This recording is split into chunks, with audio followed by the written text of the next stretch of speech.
Are prospective students going to be priced out of higher education? In an attempt to cut spending, the coalition has announced there will be no cap on university tuition fees. Worrying statistics suggest that students are increasingly finding themselves victims of crime.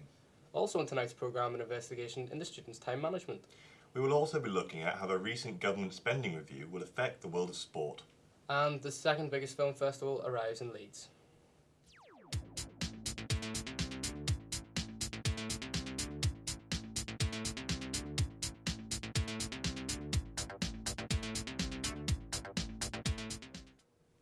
Good evening and welcome to Leeds Met News at 6. First tonight, a dramatic U-turn by Deputy Prime Minister Nick Clegg may result in university fees being trebled, meaning graduates could face debts of up to £30,000.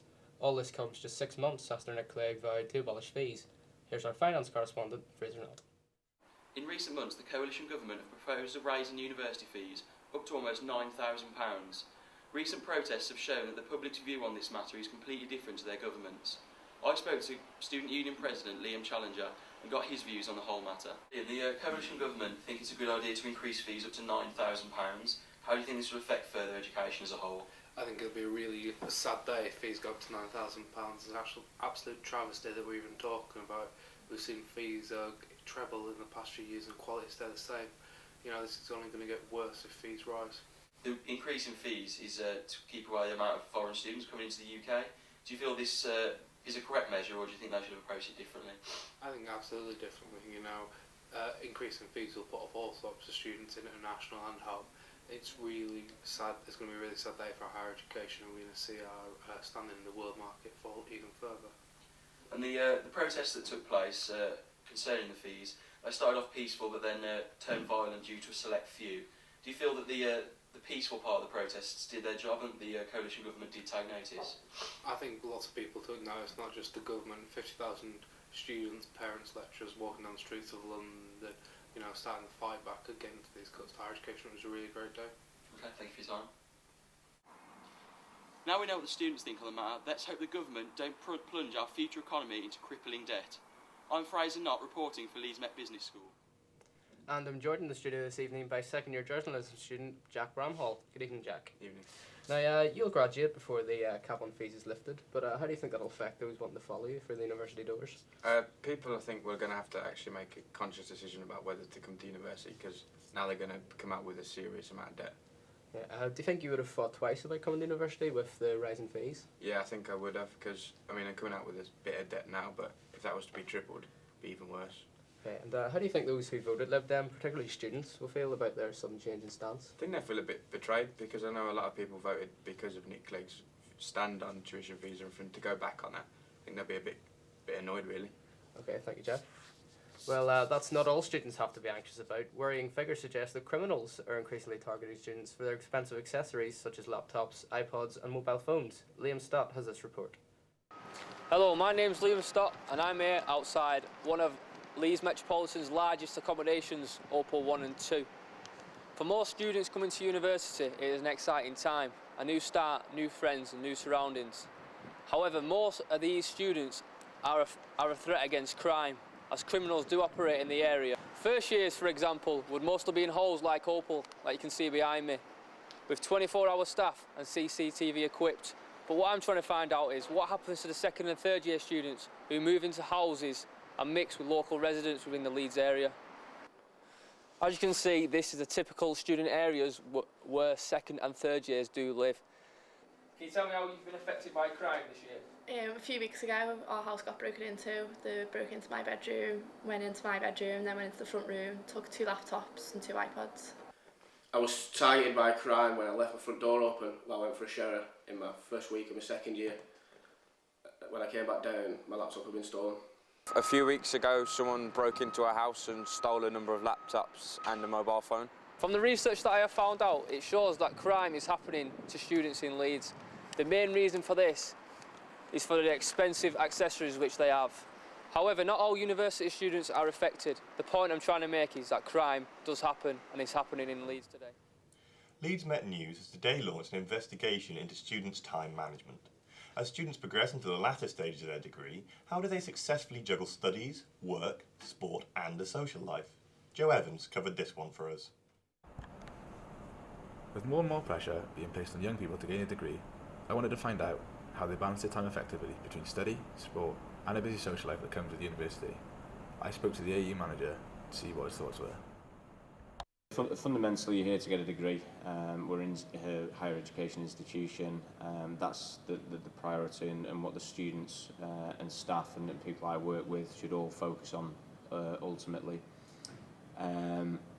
I do believe that students should enjoy their sport and everything else that goes with being at university. That said, I wanted to hear a student's point of view. I caught up with the Leeds Met Rugby Union side to find out how they coped with studying full-time, training 5 times a week, and enjoying all Leeds nightlife has to offer. I spoke to club captain Luke White. It's taken me 3 years to balance it. It's just basically getting your time management right, making sure that you can get your studies in. You know, everyone's come to uni for a degree. It's just making sure that you're balancing out your studying in between your training times and socially whenever you can. As a nation, we like to pride ourselves on our sporting credentials. But as sports funding is due to be axed to just a quarter of the current figure, how can we continue to compete on a global stage? Here's our sports reporter, Ben Stanley. A dismal scene here at Ellen Road and an equally bleak outlook for the future of UK sport. Chancellor George Osborne has promised to cut our national debt in just 5 years, which means massive cuts in the public spending. I'm here outside Ellen Road to find out what that means for the world of sport. Well, sport currently receives around £260 million a year from central government. That's due to be cut to around just 70 million. That's an enormous reduction of 74%. This all means that 8 schools in West Yorkshire alone have lost specialist sports status and the £129 a year per pupil that comes with it. A reduction in funds like this could mean a lack of facilities, equipment and even redundancies. On a brighter note though, over the last 10 years, sport has been more heavily funded by the National Lottery than it has by the Exchequer.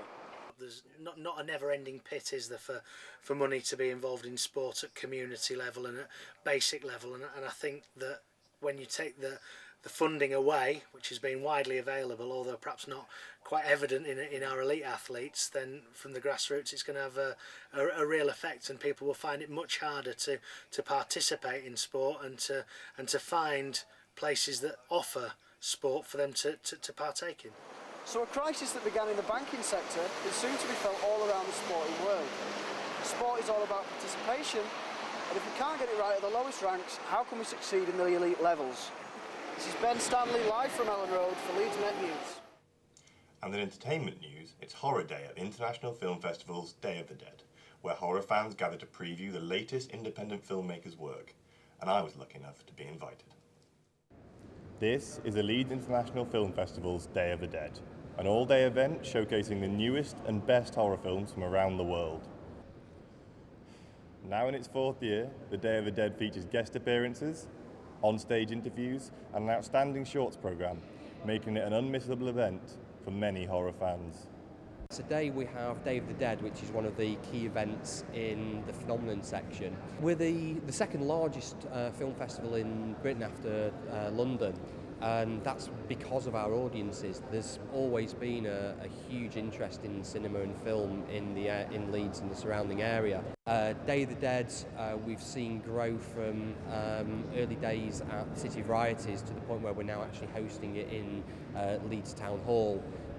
And we have a huge capacity here. We're looking at kind of upwards of 800 people attending this now. What did you think about the Day of the Dead? Yeah, it's been a good day. It's my sort of stuff. I love horror films and all-round good day.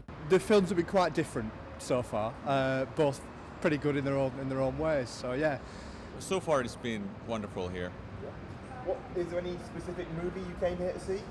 Well, I think you got the answer for that. Rare exports. Supporting Finnish horror films. And there we have it. It's been a great day, a great lineup, and the Day of the Dead is sure to sell out again next year. And that's all from us. Good night.